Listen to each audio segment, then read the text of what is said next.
Welcome to this edition of Mayor's Report Pleasanton. I'm your host, Dr. Marshall Kamena. Joining me today is Mayor Jack Balch from the city of Pleasanton, oddly enough. Thank you for having me. I'm excited to be here as always. What topics would you like to cover today in your mayor's choice? Yeah, thank you. I know we're going to cover different things later on in the show, but first and foremost, I wanted to start off with public safety, actually. The city of Pleasanton just had our annual police update. So back from the George Floyd episodes and all of that, the city of Pleasanton adopted where the police department would come forth at least once a year, sometimes twice a year, and present on the comings and goings of the police department, if you will. It was an oversight element for the council, accountability, but also to communicate to our community what we're doing. So we just had that presentation on May 5th. If any of your viewers want to go watch that, it's up on the Zoom. But a couple of things I took away from that I just wanted to communicate at Mayor's Choice here. First of all, overall crime, and we knew this kind of regionally, is down.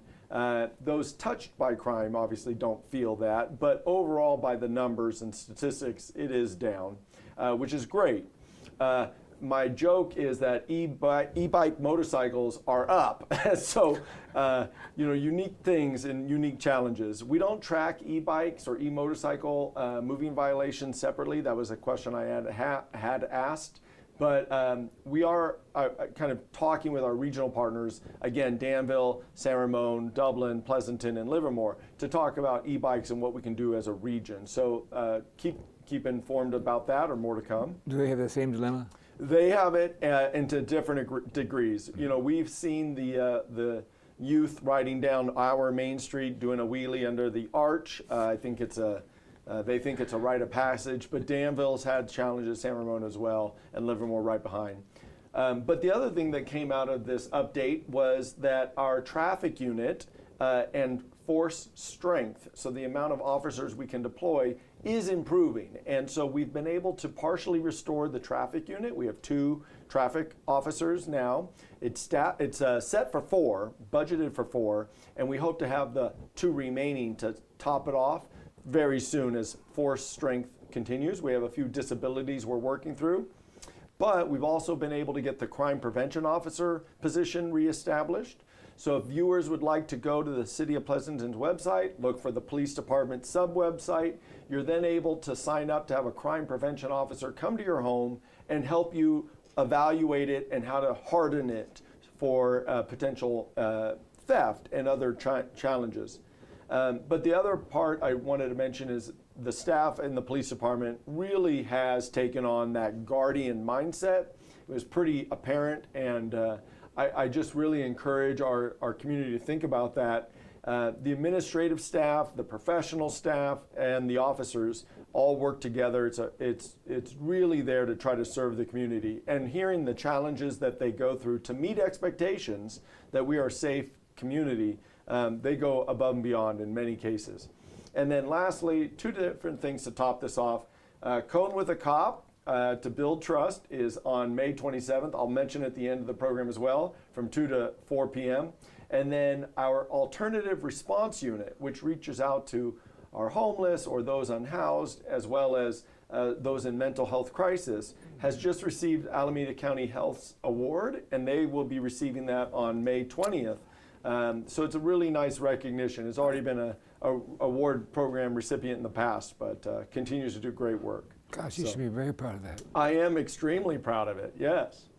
Now recently, the city had a joint meeting that was broadcasted here on TV 30 with the Pleasanton Unified School District Board directors.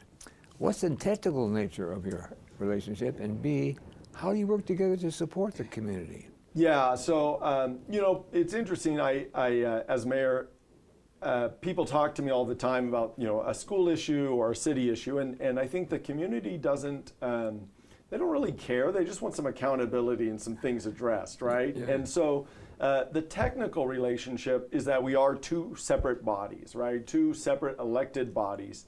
The school district has 5 trustees. There's 5 district areas throughout our community.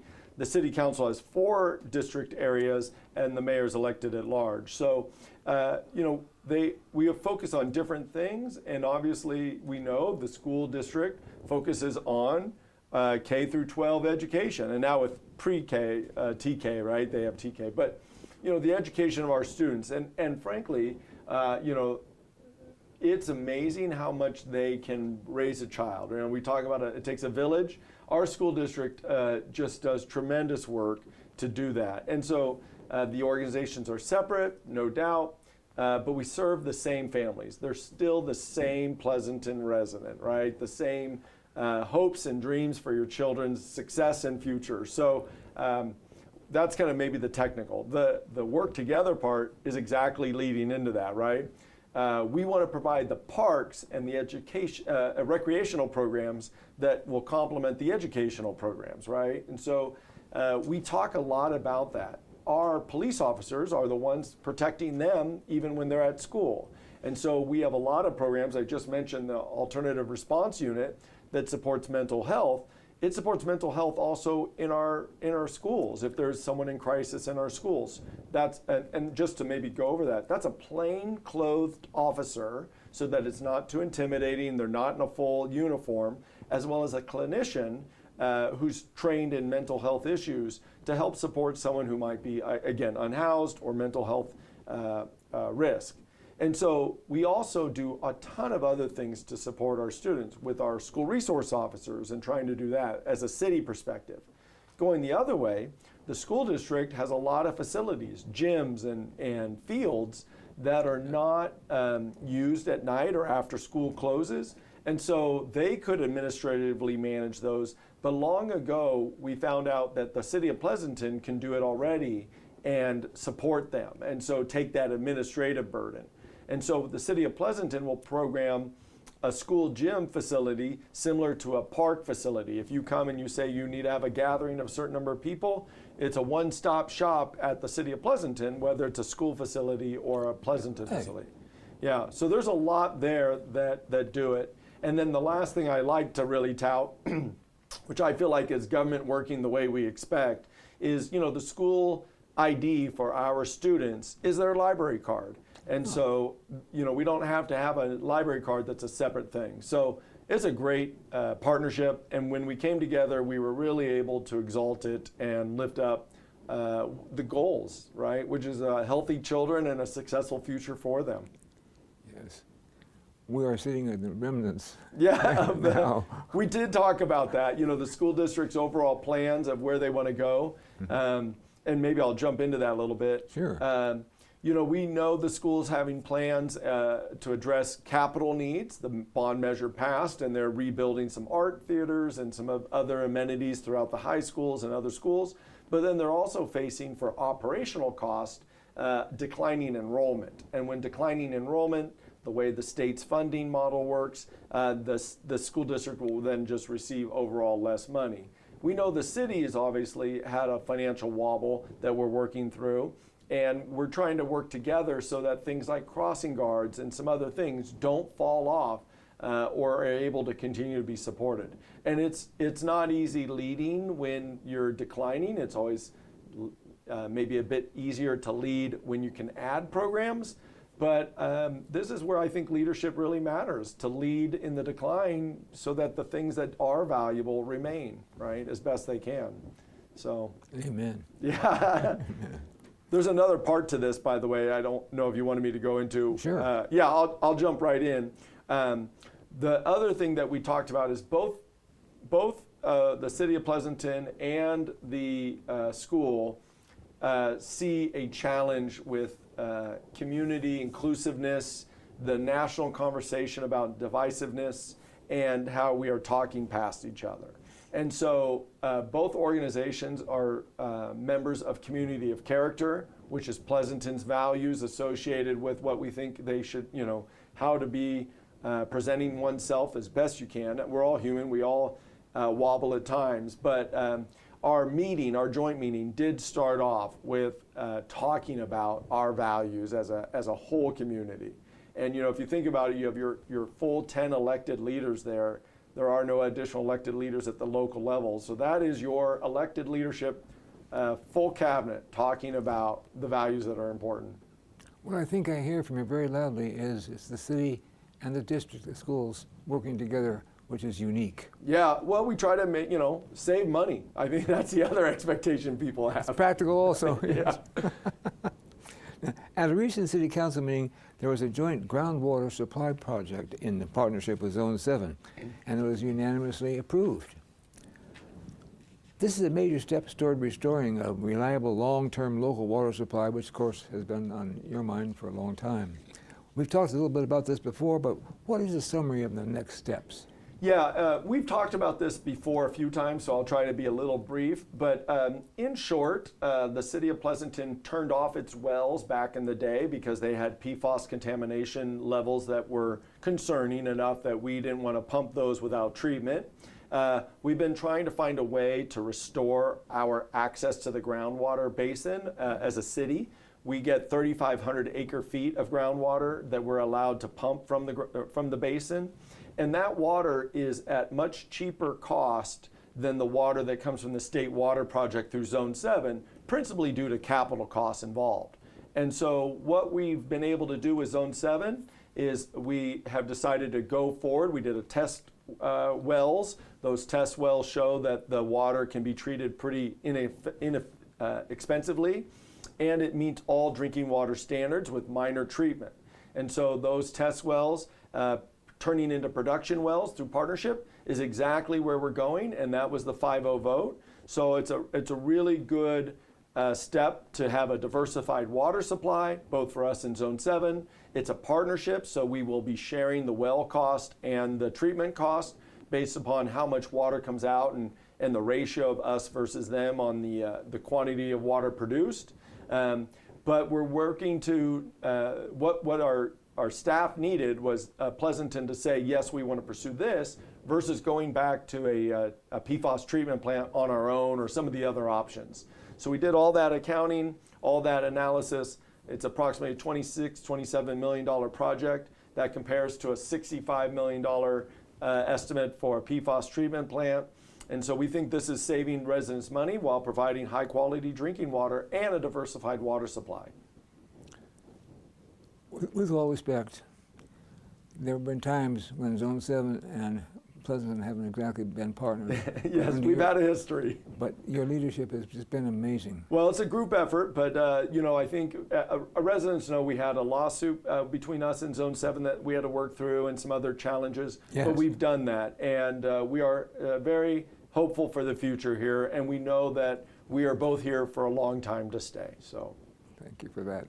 This is a good time to say we're going to take a short break. We'll be right back on this edition of Mayor's Report Pleasanton in just a moment.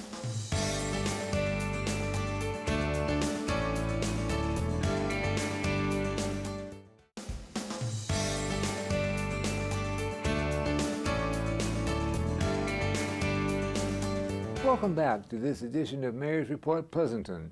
We are here talking with Mayor Jack Balch from the city of Pleasanton. Coming up in June is a personal emergency preparedness class. What's going to be covered in this class, and how can people sign up? Yeah, so it's in June, and it's coming up pretty quick here. And we've been saying this a lot. I mentioned it in the State of the City, and I think I'll just kind of re-mention it. You know, with San Ramon having those swarm earthquakes, emergency preparedness should not fall from your priorities as a resident, as a business owner, and as an individual family. So I just want to mention that we do emergency preparedness pretty much year-round around here. But in June, we're going to kick off the Livermore Pleasanton Community Emergency Response Team, or CERT, is offering a personal emergency preparedness training class to help residents build those essential skills. And you know, I know people hear it before and they don't necessarily take action, but the reality is if there was a large-scale emergency, it takes us time to address everyone's needs, and then things will be ranked based upon risk, right, or triaged. And so you need to be able to have an ability to self-sustain for a bit longer than you may initially anticipate. You know, we've seen the devastation in LA, we've seen Palisades, so we know what's going on that we don't want to be in that. So we're really trying to emphasize it this year. Classes will talk about how to make a go bag, you know, an emergency bag you grab with the essentials in it, first aid kit, water, some food, things like that. Really important. That's really important. Very important. And people think they're hard to make. Fortunately or unfortunately, you can order it on Amazon pretty quick, and they're already pre-built. Yes. It's pretty interesting. So think about that. But the class is really simple. It talks about the tools you need. The training will take place on Saturday, June 20th from 9 to noon. It will be at the LPFD training grounds at Bush Road. That's where the tower is at, out by the transfer station. And we encourage residents to sign up and participate in this. If you'd like to sign up or learn more, it's on the City of Pleasanton's website, which is cityofpleasantonca, that's all one word, .gov. Yeah. Sign up, make it a go bag. I call it a to-go bag sometimes, a go bag. A new wine bar has come to town. Yeah. Maybe you can tell us about it. Yeah, so, we have been really working to streamline permitting in our community at Pleasanton, as you may know. We've also really tried to be aware that new businesses may not know all the permitting steps, and so part of that is we talked to a lot of restaurateurs about, they're not permit aficionados. They don't know how to get through a permit process. So we've really streamlined that in the Pleasanton playbook, and this is one of them that's come through on that, and it's really nice. Is a fusion wine bar located on Burnell Avenue. It's a welcoming space created by owner Tammy Nguyen from a curated selection of wines, small bites, and a comfortable atmosphere. I'm pretty excited. I haven't been there yet, so. But we're really excited about that, but also just kind of the other businesses that are looking at opening in our community. We're going to get another Spanish tapas place, and then we've just seen a lot of other cool things. That's pretty neat. Yeah. Does the chamber sometimes offer help to people who are new businesses? Yep. So not only does the City of Pleasanton offer help, the chamber offers help, and depending on if you're in the downtown, the Pleasanton Downtown Association can. There's a few other places I'd like to highlight if you'd like. Sure. Okay. Union Jack Lounge is open. It's been open on Main Street. People have been wondering. By the way, it's where the former Undertaker was in Pleasanton, right? It's a long history, but it's a local restaurateur, Maurice Deisels, who owns Oyo, has opened up this space. It's right next door. I'm doing the hand sign to show right next door. Yeah. Right next door in a British tradition. It's pretty vibrant and exciting. And Pivot is opened. It's a new sports bar over at the Four Seasons off of Hop Yard. So we've got a lot of stuff happening. I said it's like 3 steps forward, 2 steps back, but we're still making a lot of progress. And I'm pretty excited about it. That's cool. Now, something folks can find on the city site, which is really a great gift, is the Pleasanton gift card. Yeah. They can be used at many shops and restaurants and businesses in Pleasanton. I wonder if you give us some of the highlights. Yeah, so these are great gifts if you you want to do a giveaway and you want to support our community. But the Pleasanton gift card is a digital community gift card that you would have designed by local businesses to support the businesses right here in Pleasanton. They can be used at more than 50 participating businesses across it, including shops, restaurants, and other local services. It's 100% of every dollar on the gift card goes back into our community. And that's what we're really trying to do. When we do a Shop Local campaign, I really have been trying to communicate to our residents how much that matters. The local dollar stays locally much better and helps our overall sales tax and city coffers to be able to provide other services, right? And so keeping it local. So the gift card is available in amounts of $25 to $300. It's delivered digitally and never expires. And so we just are starting to talk about that. I gave one away at Concert in the Park a few years ago. And we want people to shop and dine locally. You bet. Yeah. Now, May is Asian American Pacific Islander Month. There are several celebrations going on. I wonder if you could tell us a little bit about some of them. Yeah, I'm attending several myself. I don't know if I'll get to all of them, but for the City of Pleasanton itself, May is Asian American and Pacific Islander Heritage Month. We're very proud to support this diverse and cultural richness community. They're part of Pleasanton, have been for a long time. So we talked about long ago the city's cultural art series, concert series, celebration series, and this is one of them in that line. So Saturday, May 16th, from 11 to 1 at our Firehouse Arts patio. So that's the patio kind of between there and Lions Wayside. Will be a free family event open to the entire community, celebrating a variety of performances and activities. And they gave me a list here, so I wanted to list them off. A K-pop dance workshop to kick things off. I'm sure you and I could take a lesson or two. Absolutely. There. Yeah. Maybe we'd do the youth choir performance. Martial arts demonstration. I know that's for you. And if you do that, I'll do the hula performance. They're going to have all of those. And the events are designed to be welcoming, interactive, educational, and, bring your family, right? Pleasanton this year has really been trying to focus on what makes community special and valuable, and that is one that goes right to that. Any other event that comes to mind that you would like to mention? Yeah, so actually, staff prepared a script, but I've got my own things too. But like I mentioned at the top of the hour, Cone with a Cop is May 27th, 2 to 4 p.m.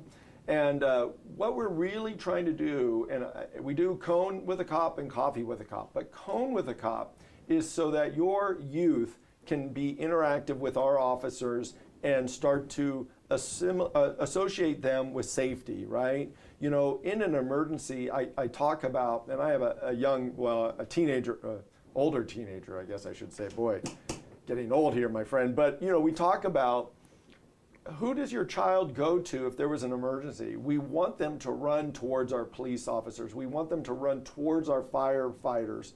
Go towards them. That represents safety. So breaking down the barriers there is important. And so Cone with a Cop, May 27th, 2 to 4 p.m. I'll let families choose, or individual adults choose. But the other thing that I'm pretty excited to talk about is Pleasanton's Downtown Association, in partnership with the Workday Foundation, which is a local employer, as well as a group called Pleasanton Connects, has kicked off the longest table in Pleasanton, which will be May 6th at 6:30 p.m. on our Main Street. 1,000 diners will dine under our Pleasanton Arch.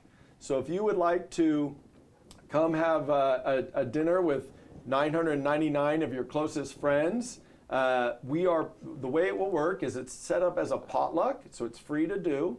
You come as a potluck, but we're making it so that the Pleasanton Downtown Association is making it where local businesses will offer meals to go, so that you can just order a meal and it will be there from one of our local businesses supporting local. So again, if you want it to be fully free, just sign up for a seat and bring a potluck. But if you don't and you want to support a local business, there's going to be pre-packaged meals ready to go from various restaurants. You just order for your seat, and they're going to go from there.